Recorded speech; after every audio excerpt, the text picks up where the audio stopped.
Assalomu alaykum akalar. Bu videomiz sal uzoqroq bo'lishi mumkin. Xo'p. Onyx mexanikaga skordatchi qo'yiladi mana shunaqa qilib.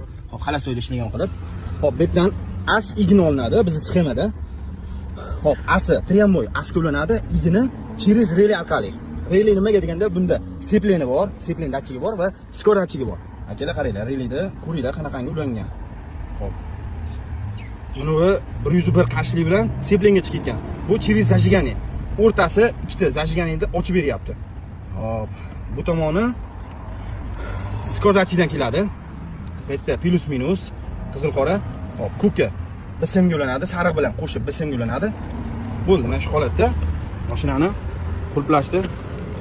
3 marta bosamiz, asta ochadi, qalbni ochadi. Qo'shadi. Hop, qo'shib BSMni qoldiradi, lekin mashina o'chadi. Mashina o'ta olib qoldi. Chunki pult ishlash uchun yana mashinani o'chirmoqchi bo'lsa, qulplashdi.